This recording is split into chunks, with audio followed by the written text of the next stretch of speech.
believed that society was useless and wanted to go out in a blaze of glory. His younger brother, Michael Bever, looked up to Robert and was willing to follow with whatever he had planned. This is Monsters. I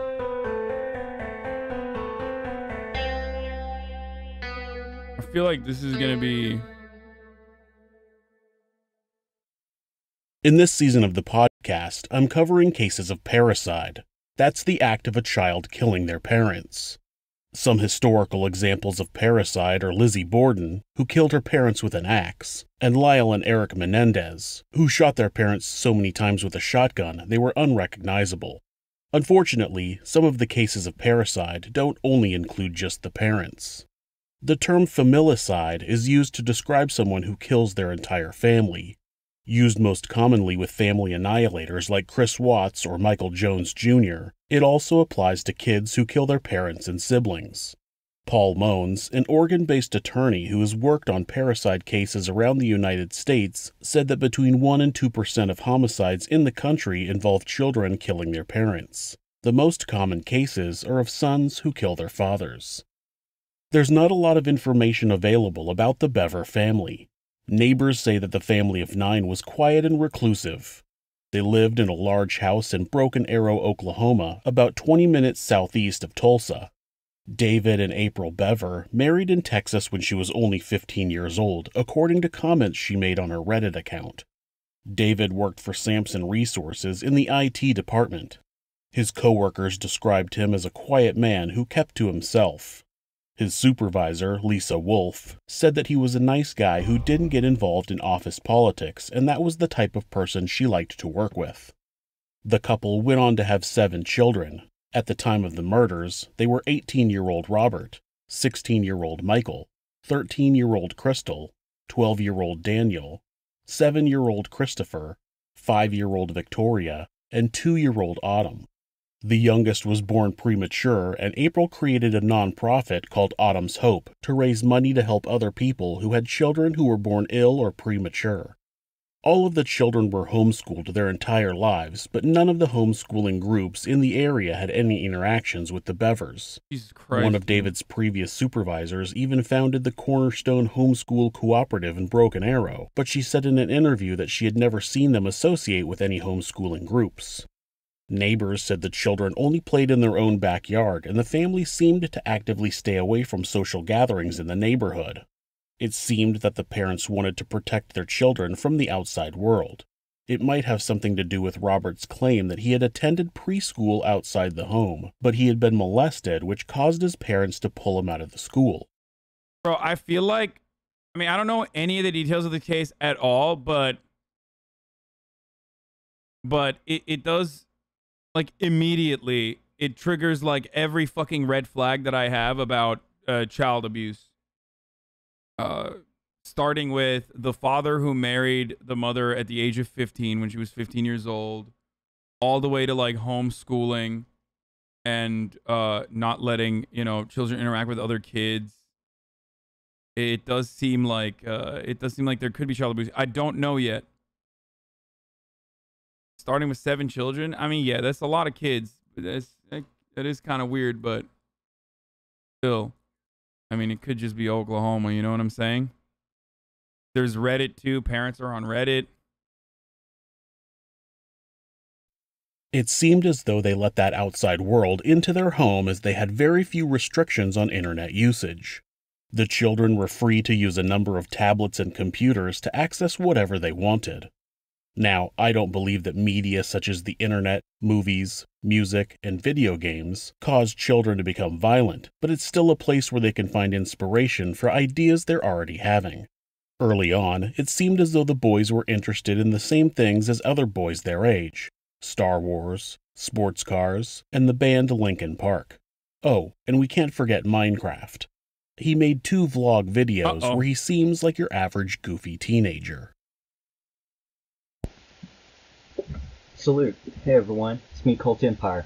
In case you didn't know, you found me by accident. Or you're expecting someone else. Yeah, why would you do that? Anyway, this is the second first ever update, which I think is a major improvement. I tried a news report theme last time, that's not very vloggy, is it? so I'm being a little more chillinated, writing stuff, scripting. I'm going to make my first skit soon. Can't show you a sneak preview or it would ruin it. It'll be like a minute long. It's going to be some good stuff. I think it's going to be hilarious. It's going to have a few props in it, which is the only delay. So, what year is this, chat? Like, when did this happen? So, like, where is he? 2007? No, this is like way closer to our time. I came up with a couple of songs. They aren't parodies, though. They're some intense gangster rap type stuff I came up with when I was listening to someone's mixtape. 2013. There it is. The video is right here. 2013.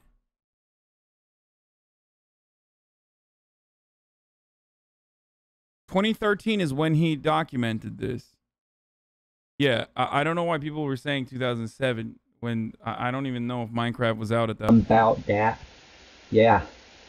I had a parody song, but it's probably offensive, so I'm never going to upload it. Now I'm having to write a whole new parody song. You can't explain that. Man! Write a song. Just writing a song. I got that creativity juices flowing. Alright, I also found out that Minecraft is compatible with Windows 8. I heard. I don't know how. I mean, he strikes me as a kid who is highly intelligent. Like, it doesn't even seem all that weird. Decent posture in front of the camera. Like, how reliable that is, but it turns out it's just my laptop is a compact I've had for about 4 years, and its graphics drivers are hopelessly outdated. So, speaking of hopelessly outdated, Minecraft 0.6.0 turned out to be a bomb in a bad way. Everyone knows that by now, but my brother lost his Ultimate Survival World because of the 0.6.0 Pocket Edition world saving glitch. It was awesome. The whole world had been mined out. It was a full-blown city with streets and neighborhoods and a big city center with skyscrapers and hot dog vendors and mimes and pollution. Or maybe I was just cleaning out my closet. The pollution fumes went to my head. At some point, Robert became interested in murder and started looking at stories about famous serial killers and mass shooters. Okay, dude, okay, this makes me feel like we should stop watching murder documentaries, dude. Okay. That literally, I feel like that's kind of irresponsible for a channel who literally makes murder documentaries to say, like, letting people arrive at a conclusion like that, even on accident. Michael looked up to his older brother, and the two shared everything, even their thoughts about committing mass murder. The pair fed off each other, reading stories about Ted Bundy and Richard Ramirez. They idolized school shooters and started talking about wanting to be famous and killing more people than the other mass shooters. They idolized school shooters and they were homeschooled. This is oh my God. America is so insane that even homeschool has school shooters, dude. What the fuck? Also reported that they had talked about making a video of their family's murder and posting it to YouTube at a later date. They started watching the movie Rampage. No, not the Dwayne Johnson movie, an independent movie released straight to video in 2009. It takes place in a fictional town in Oregon where a 21-year-old man who hates society believes that he needs to kill as many people as he can to reduce the population and bring balance back to society. He crafts a set of full-body armor and heads into town with an arsenal of weapons. Isn't this kind of, I mean, it's not a real story, but like something similar to this happened in California, or no? With an automatic weapon and like fully kitted out armor. Which then it was a bank heist though, I think. Yeah, they robbed a bank in Los Angeles, yeah. Okay, yeah, the North Hollywood bank robbery, that's what I was thinking of. Yeah, no, this is crazy. I mean, I don't know why he's kind of making it seem like a movie could get someone motivated to do such an act. it's a ridiculous take. Like, top of the hour ad breaks turn people into loving ads. You know what I mean? When we all know that that's not how it works. And there is a quick fix for the top of the hour ad breaks where you can, you know, subscribe or use VPN or an ad blocker if you no longer want to see the ads. And you can subscribe for $5 or for free with a Twitch Prime. So, you know, there is also that. But here's the 1 minute ad break now.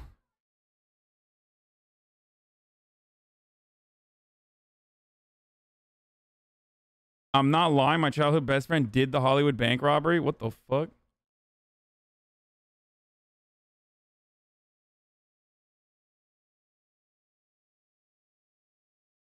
He bombs the police station and then kills as many people as he can.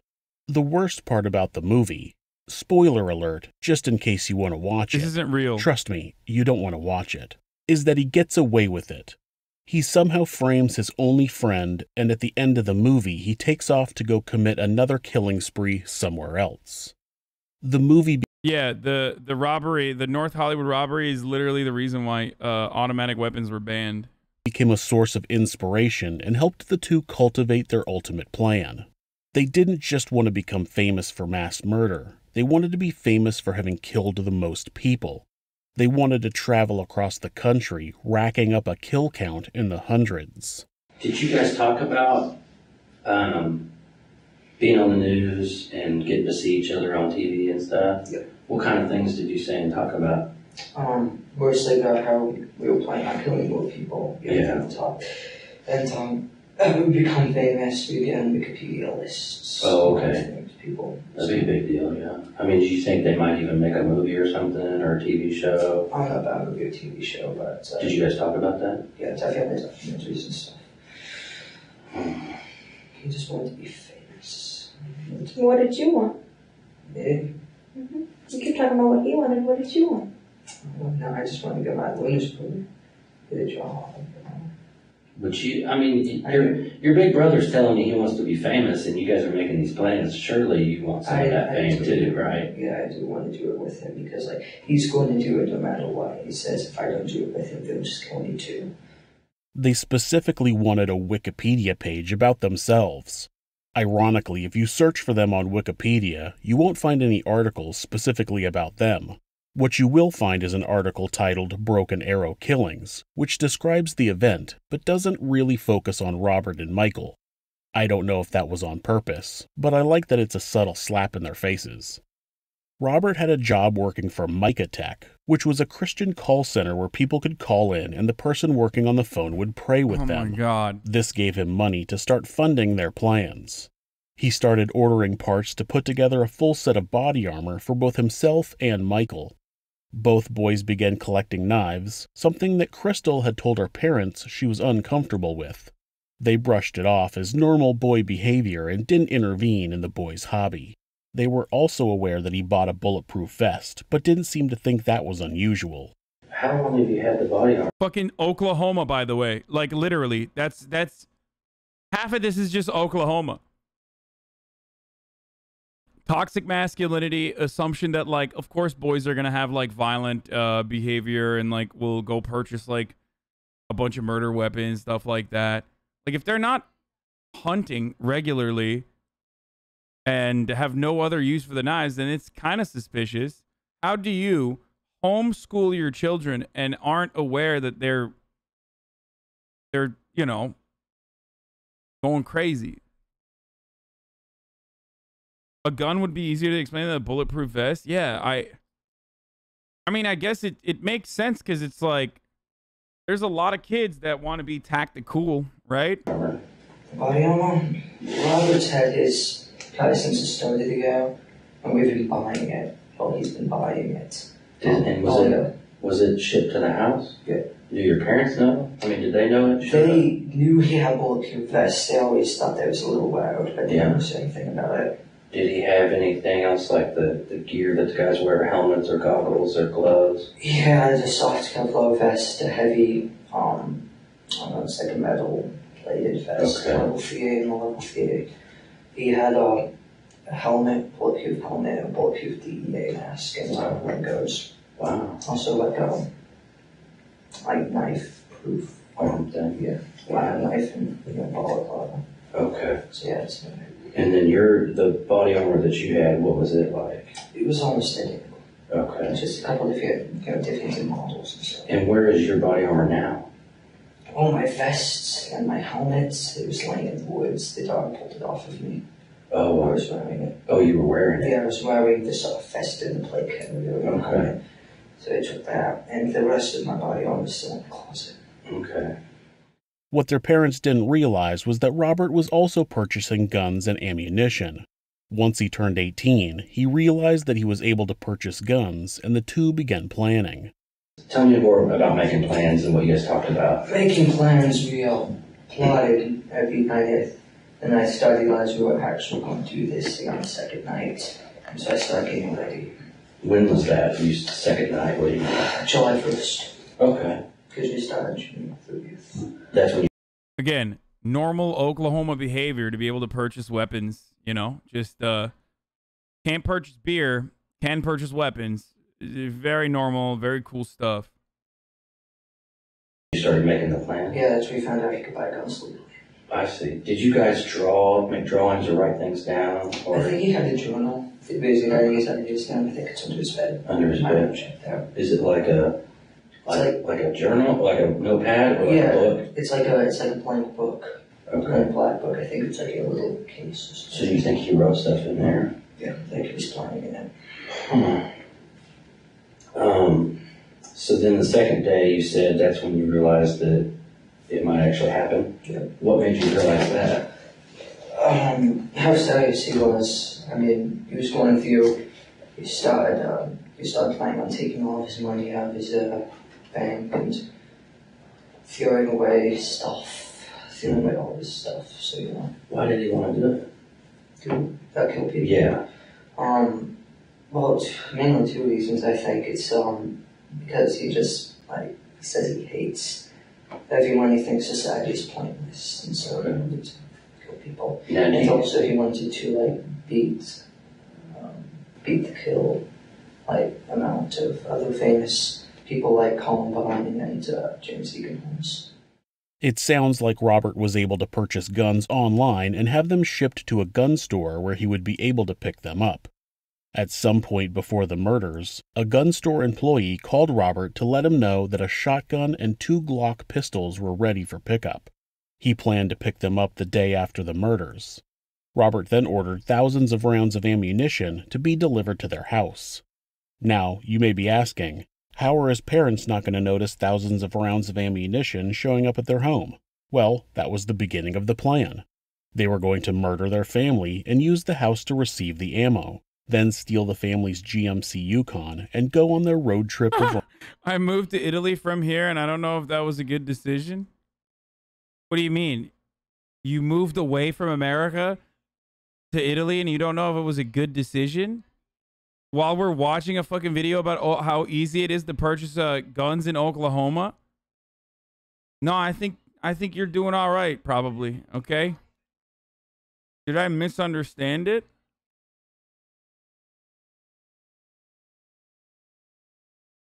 Oh, he moved. I mean, no, he's from Italy and moved here. Okay, but that's not what he wrote. Did I miss? What's not all right is your reading comprehension. Dude, he literally didn't write it like that. Did I misread it? He did? I could have misread. I thought he actually said... Wait. I moved to Italy from here, and I don't know if that was a good decision. Fuck you, chat. Absolutely fuck you. You're still doing it, too. I see it on the other screen. Brand. I literally see it. I literally see it. You guys are such fucking dumbasses. So incredibly horny. So incredibly horny to just be like, streamer is so stupid. Streamer is so stupid. Smooth Brain Azan. Like, 6 month subscriber, Smooth Brain Azan. No, he wrote it right. Says Bayran, 13-month subscriber. Why the fuck are you so fucking horny to just be like, you misread Keck W?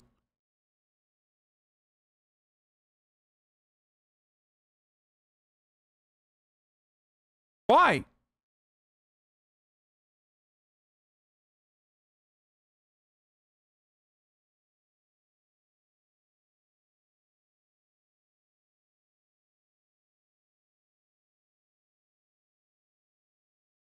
Chat is genuinely embarrassing as fuck more and more. It's so weird, dude. Why do you guys do this? It is fucking remarkable that like it is remarkable that you guys like in an almost coordinated attack, you literally just try to fucking gaslight me. Even after you have caught even after you've been caught. So fucking stupid, man. Killing. Tell me what plans you started making and coming up with. Well, originally, I think kind of stayed steady throughout the month. Is we wanted to kill everyone at the house first. Okay. And then wait for all the packages to show up over the weekend. And then we take the Yukon and we get out of our state with the guns and stuff. Okay. So rampaging. Did you know where you were going to drive to? Towards Washington. Washington State or D.C.? Washington State. Washington State. Why would you go to Washington State? Just kind of it's kind of the direction you. And you said Yukon. Did your parents have like a Yukon? Is that what it is? Yeah, Okay. it's a large Yukon XL. Does Robert have a driver's license? He has a motor's board. Okay. So he would be able to drive it. Can you drive if you had to? No, I couldn't. This kid doesn't even know how to drive a car, and he's planning on traveling across the country to commit mass murder. They actually picked the date they would murder their family based on when the ammo would arrive at their house. You picked a date, you said. Yeah, which was yesterday night. That was the date. Did you pick a time and everything? Yep, yeah, midnight when most everyone was in bed except for Mom. So how did you guys know? He just came and got you, or you got him, or what did you guys do? We were hanging out in our bedroom waiting. Okay, and so... How did you pick the date? It involved the packages and stuff we have. Because, all the ammunition, he didn't want them to see that. So we killed him the day before the ammunition get out, the day after the move. Robert had been taking money out of the bank and putting it away in their room. He had a notebook under his bed where he made notes about the plan. They sat down and specifically plotted out exactly how they were going to kill each family member one by one. The plan was to wait until the whole family was asleep the night before the ammo was to be delivered. Then Michael was going to use a small crossbow to quietly shoot his father in the head. Then they were going to go room by room and kill the other members of their family with a knife. So who were you supposed to kill? I was supposed to take my pistol crossbow. He was supposed to shank his, she was supposed to die quietly. Yeah, she was going to be the first one, she was. And then Robert would go in, slit Mom's throat, push her over with him, and both go in and crawl. Because they were supposed to be like quiet. Yeah, I was supposed to be with it. And then I would go upstairs and shoot David, Dad, and the guy with my pistol crossbow would kill him, and then Robert would go over and kill him. Okay. So did you use your crossbow at all? No. The only time I ever heard anybody. I got it. Yeah, you made a mistake. Okay, it's fine. It's fine. You already made a mistake by moving to Oklahoma from Italy. But and then you made another mistake in the chat. It's all good. Don't worry about it. I read it correctly. I'm more upset with the way that like this community. I'm more upset with the way that this community literally fucking acts like. So Azan is wrong. No, I read it correctly, and I said, "Why would you do that?" And you guys said, no, he actually didn't write that. And now chat is still saying we're right. Dude, you guys are so weird, man. Why are you guys so fucking weird?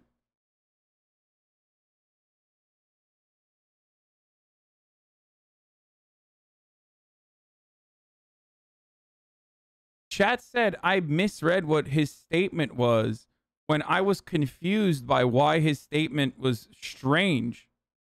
How do you let 30K people in your life like this, bro? Is wild. Yeah, it's usually wonderful, except for whenever chat thinks it has an opportunity to get one off on streamer, like when they're like, you were fucking wrong and we were right. So they just like collectively get super horny to act like they were right all along. Was gonna stab Christopher in the neck. Did Robert use your crossbow? No, it's just saying. Sorry. Where is your crossbow? I think it's on my bed still, unless they collected it. So did you have it out ready to go, and then it just kind of didn't go as planned? Yeah, no, nothing is planned. Yeah. It seems as though they believed that stabbing someone would instantly kill them. Michael wrote in his confession, quote, "The plan was first at around 12 a.m. to Bro, put..." he can't even write properly, dude. "On our gear, and Robert would kill April Bever, and then I would kill Crystal and Victoria. Then go upstairs and both kill David Bever and the baby. Then go downstairs and Robert would kill Daniel and Chris. Then wait a couple of days and leave the state and begin the spree." End quote. Sometime between 11 and 11:30 on the night of July 22nd, 2015, Michael and Robert were in the bedroom that they shared and decided that now was the time to put their plan in motion. Bro, this kid had no life experience, and the only thing that he had, the only contact that he had with the outside world was video games and the internet. I think that's probably why he thought people die by like one knife hit, like, because he probably played Call of Duty, you know what I mean? That, of course, doesn't mean that like video games cause violence or anything like that. But if the only outside world interaction that you have is like uncontrolled internet access and video games, then you know you're gonna develop a very weird understanding of how everything works, especially if you're also simultaneously being homeschooled and they're not even letting you around other children. According to Michael's account, he went out into the living room and told his sister, Crystal, that he wanted to show her something on his computer. As she came into the room and stood by Michael's desk, Robert attacked. Okay, so she sat down at your desk, and he slit her throat, you said? Well, she was standing at my desk and came up behind, and so... I don't mean to like ignorantly give the game away, but I heard your name gets passed around in chat rooms so they can try and bait you often. Don't react, maybe. I don't know. What chat rooms? Let me know. With you, and then she fell down screaming. And then he stabbed her some more? When he was stabbing her some more, where was he stabbing her? Her neck. Oh, her neck. Her neck and her stomach. Stomach, okay. And then my mom came in, and she started yelling, called the police, get dad. And then he came over and started attacking her. He actually got up and ran out the front door. Wow. And once mom was on the ground, he got up and started chasing after her. And what were you doing? Did you come out in the hallway? According to Crystal, she had gone into their bedroom on her own to tell both of them that their mother wanted them to do the dishes. When she went in their room, she saw them putting on body armor and that they had an assortment of knives laid out on the bed. She heard Michael say, quote, "Should we do it right now?" End quote. To which Robert replied, quote, "Yes." End quote.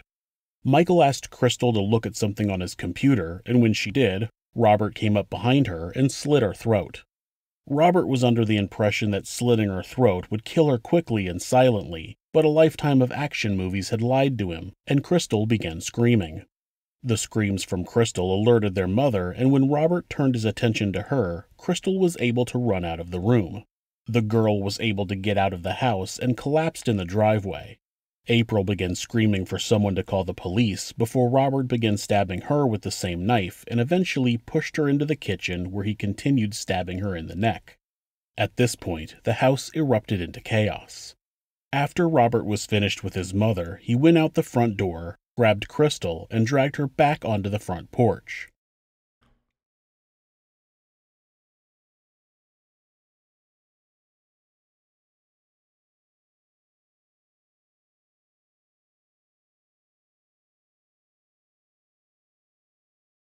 What was his name? What was that chatter's name?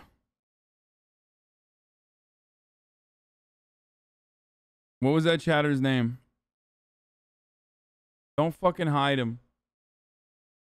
You filter curb.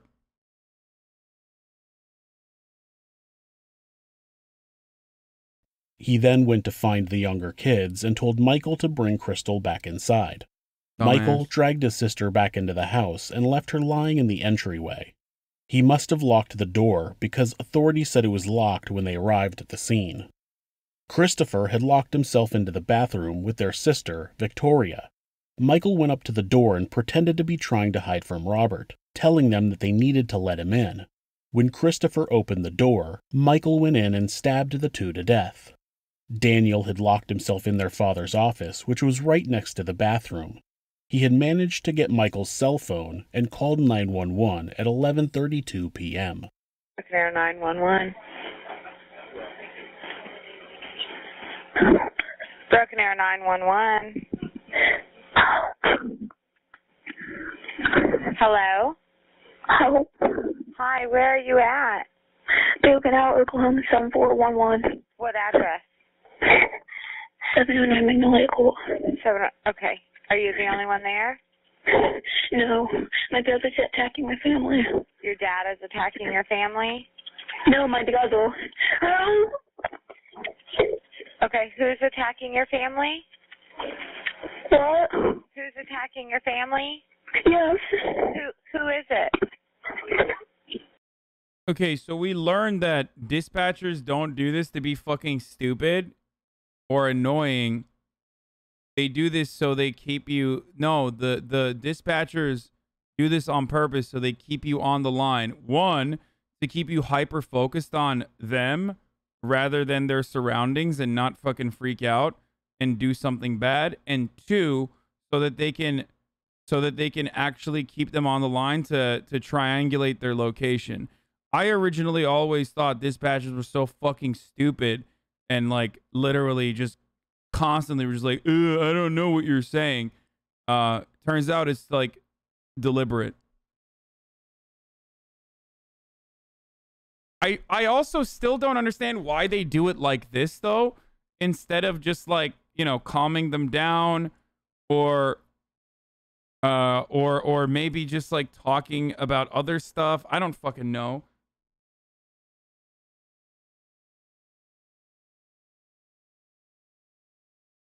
Like, I feel like there's a better way. I feel like there's a better way to do this rather than just like, I don't know. Wait, who's attacking your family? Who's attacking your family? Who's attacking your family?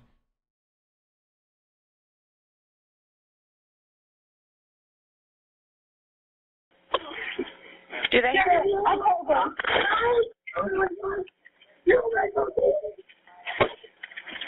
Like what? How is the weather? Are you in a safe location right now? Is it possible for you to get to a safe location right now? But I get that could be a legal hurdle too, though, probably, because that could be seen as like giving advice. But I mean, there's a bunch of stuff that you could definitely ask. How many people are there? How many people are in the house? Are you injured? Instead of just like asking the same question over and over again. How does that help? Are you there? Hello? Hi, what's going on there? What's going on there? Hello? Hello?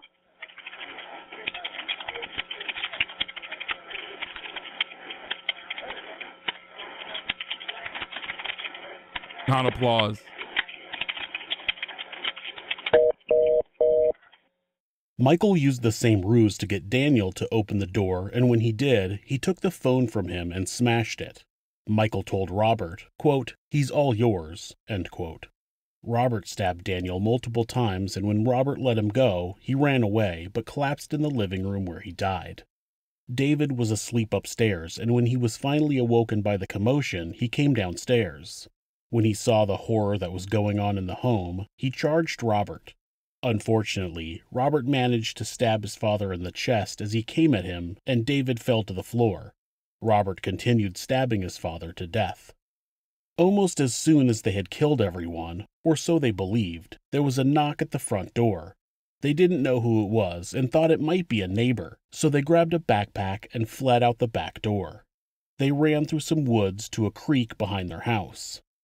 When police arrived on the scene, they knocked on the door, and when they heard a faint voice inside saying, "Help me," Detective Brett Burton kicked in the door and they found Crystal Bever lying in the entryway in a pool of blood. They picked her up and took her out where paramedics were already on the scene. The city of Broken Arrow has about 100,000 residents and is the fourth largest city in the state. It only has a murder happen once every couple of years, so when Above ground pools. something like this happens, they call out everyone to the scene. All detectives, canine units, firefighters, paramedics, all hands on deck. Crystal made it to the paramedics who had no idea how she was still alive, but she was, so they got her stabilized into the hospital where she was rushed into surgery. Despite multiple stab wounds, a slit throat, and excessive blood loss, Crystal survived the attack. 52-year-old David had 28 stab wounds to his back, neck, chest, and abdomen. 44-year-old April had 48 stab wounds to her neck, face, arms, chest, and abdomen. 12-year-old Daniel had 21 stab wounds to his back, neck, head, and chest. 7-year-old Christopher had 21 stab wounds to his back, chest, head, and neck. 5-year-old Victoria had 23 stab wounds to her back, neck, chest, face, and abdomen. The Broken Arrow police walked into the scene of a horror movie. Blood was smeared everywhere, and they didn't know if the attackers were still in the house. They found both April and Daniel first, and since they didn't know if they were still alive or not, they carried them both out of the house to the paramedics. They were pronounced dead at the scene. They turned a corner and found David lying on the floor. They said they could tell that he was dead, so they continued to the back of the house, where they found a locked bathroom door. Normally, a locked door at a scene like this means there's a suspect who has barricaded himself in the room. Due to what they were finding at the scene, they didn't want to take the chance on there being someone in there that needed help, and Officer Walker kicked in the door. Inside they found the bodies of Christopher and Victoria, both stabbed to death and left in a pool of blood on the bathroom floor. Crime scene investigator Jackie Smithson said it was the worst thing he had ever seen. Police made their way upstairs and cleared the rooms one by one. When they got to the last room, they found a baby girl lying in her crib, not moving. When they checked on her, they found that she had been unharmed. 2-year-old Autumn had been fast asleep during the entire incident. Robert and Michael had forgotten about her before they fled the house, and fortunately didn't have time to discover her and complete their plan, which is good, because according to court documents, their plan was to cut off her head. After the house was cleared, police discovered the back door was ajar and believed that their suspects must have fled out the back. Using canine units to track their scent, Robert and Michael were quickly discovered hiding in some brush near the creek. When police commanded them to show their hands and come out, Robert complied right away, but Michael hesitated. Officers released the dog, who instantly grabbed Michael by the shoulder, prompting him to come out of the bushes. He can be seen in the arrest photos with a torn shirt and bite marks on his shoulder. Robert was still wearing his body armor, but Michael had taken his off and it was lying on the ground between their house and where they were found.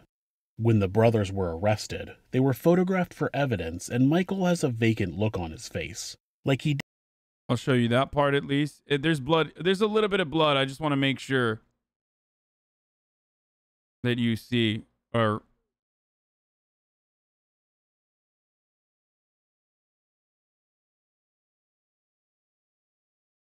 dude, how the fuck do you do this to your own family? I mean, there's got to be a look. I mean, there's definitely, look, I'm not victim blaming, but given how young these kids are, given how young they were when they engaged these sorts of actions, like, and how gruesome the fucking murders are, it's a little bit different than what the Asian girl had done to her parents and like with her boyfriend. And it feels like there was a little bit more abuse or something that got them to operate this way.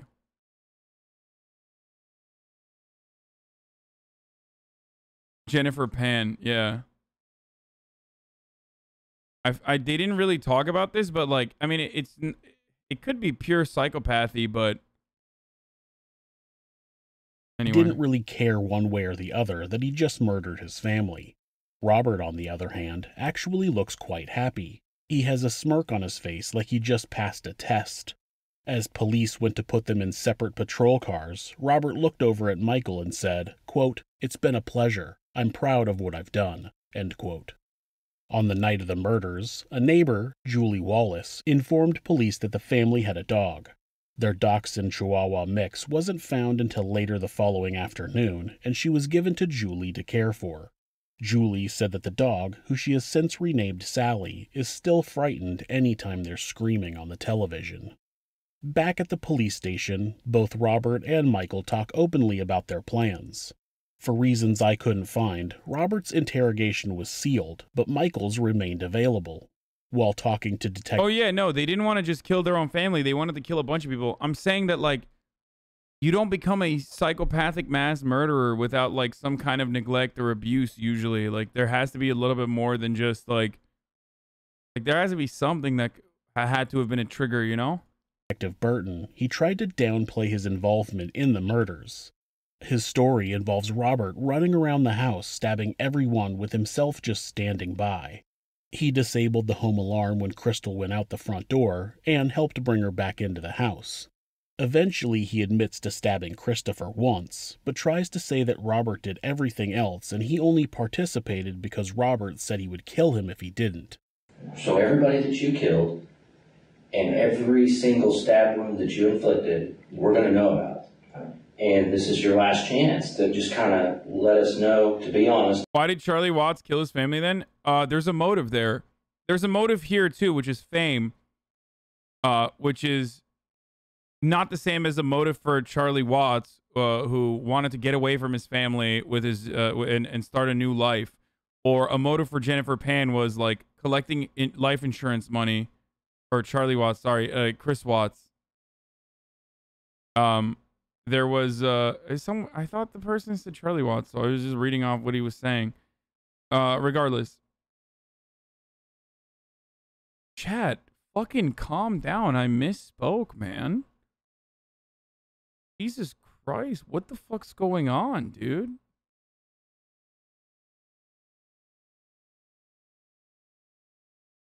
Calm down, dude. Yeah, I misspeak a lot. It's holy fuck, dude. So weird. The man up and tell us exactly what you did and start making it right. I hit Christopher. I not stabbed Victoria with Daniel. You did not stab Victoria. I tried to stab her. You stabbed him off. When she was walking away, I tried to go for a neck, but, you know. Is that when you cut yourself then? Yeah, I think after that. Where did you stab her? I tried to go from behind it, go by. Did you cut her? I think so, yeah.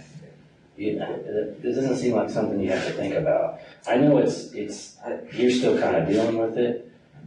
And I wasn't there, I wasn't the one doing it, but you don't have to think about it. You know what you did. So you cut her neck, you stabbed Christopher in the neck. How many times did you stab Christopher? 2 or 3, I think. And who else did you stab?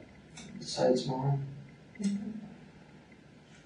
Because here's the thing, everybody's been stabbed, and you both had knives, and we know you both stabbed everybody.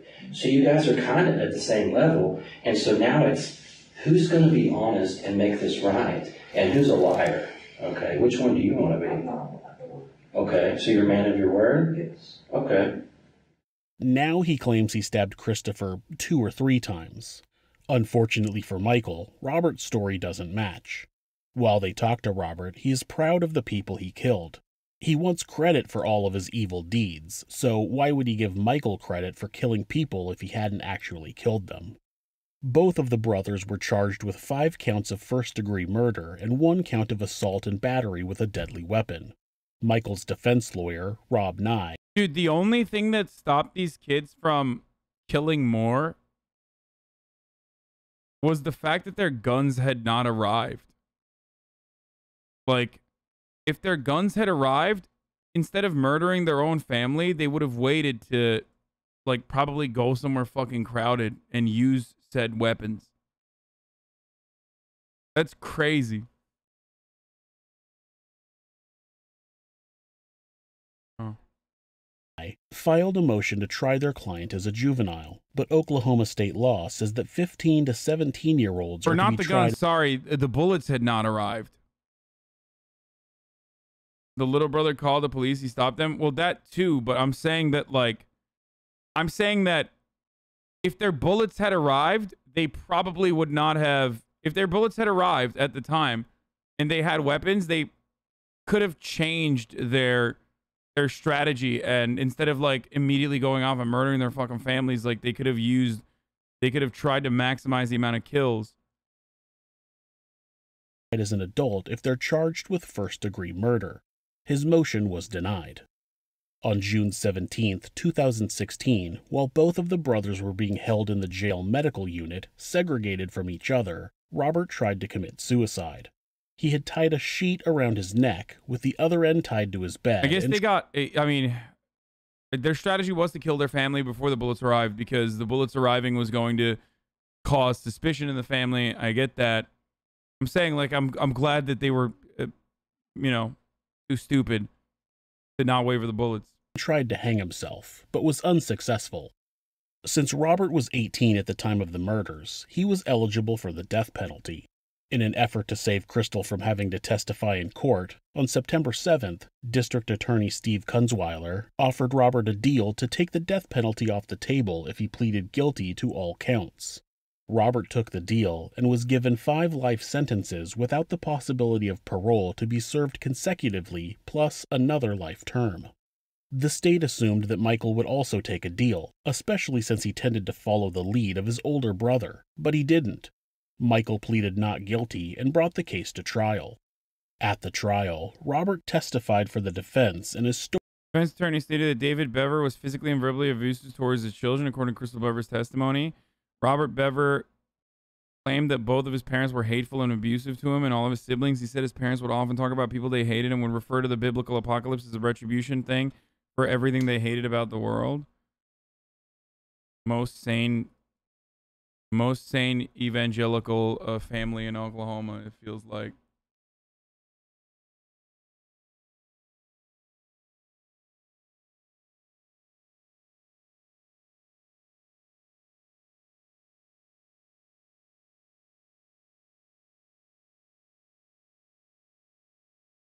Story did not match what he said during his interrogation. He claimed that after he stabbed Crystal in the neck, Michael turned around and said, quote, "Robert, what are you doing?" End quote. Yes, dude. I leaked my fucking Hasanabi updates Discord, dude. Crazy leak. You guys caught me.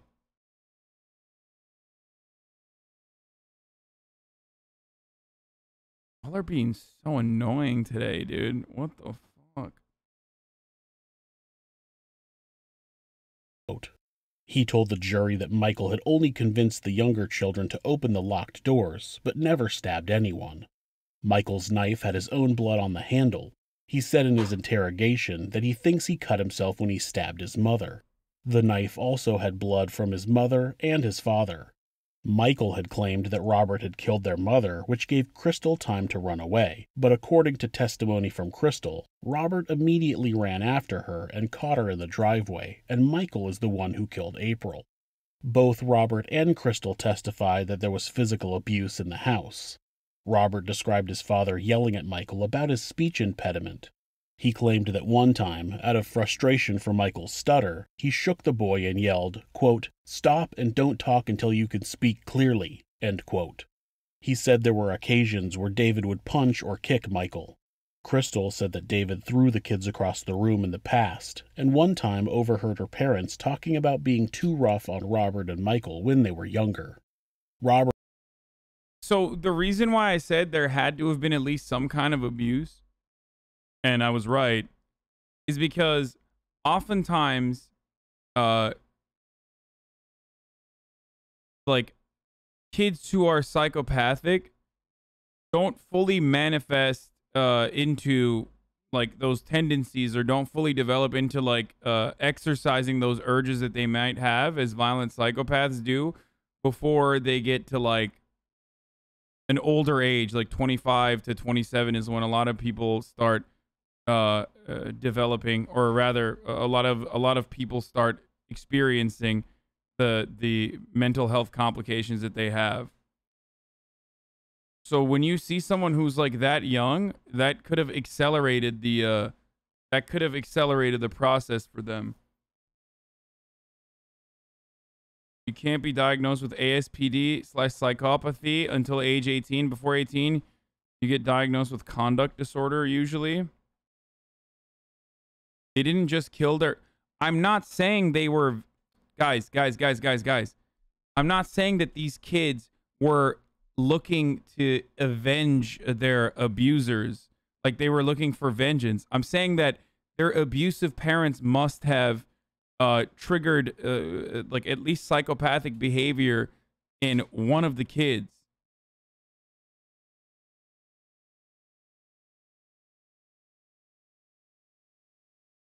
It's an important distinction.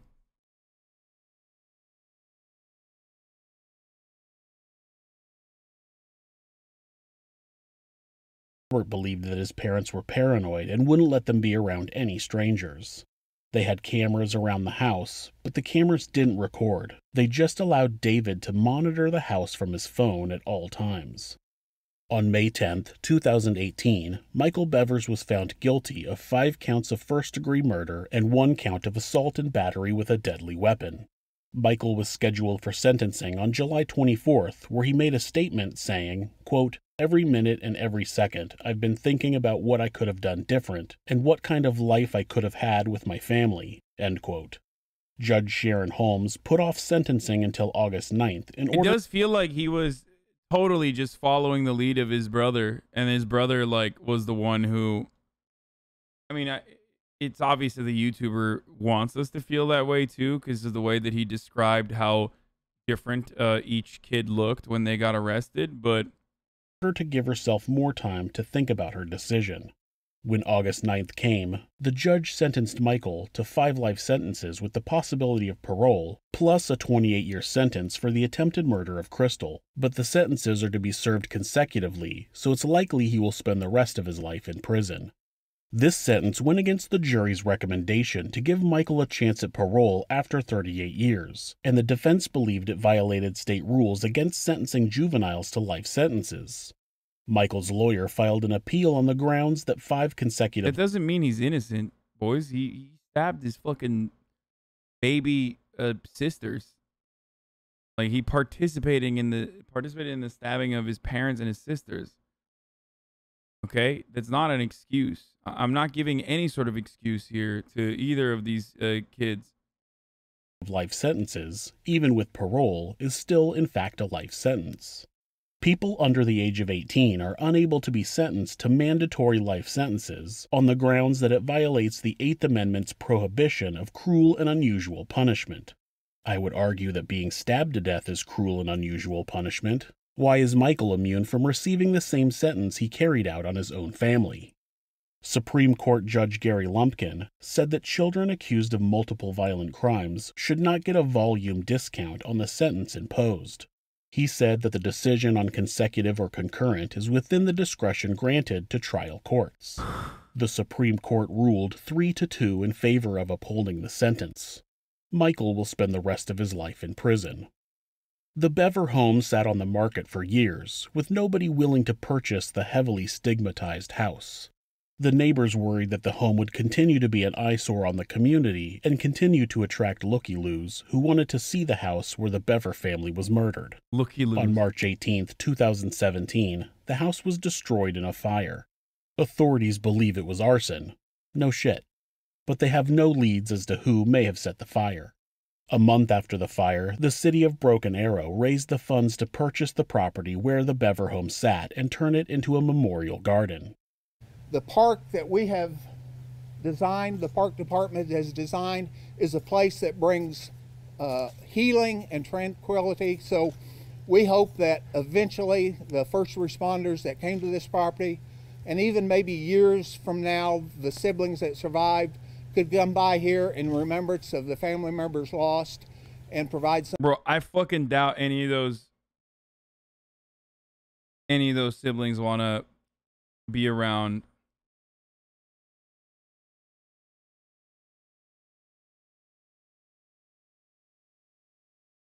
Some healing for them. I just want you to know that in Broken Arrow, 2 of the siblings survived. The first, I think older sister survived having her throat slit, and then the young baby that was in a crib that they forgot about, luckily.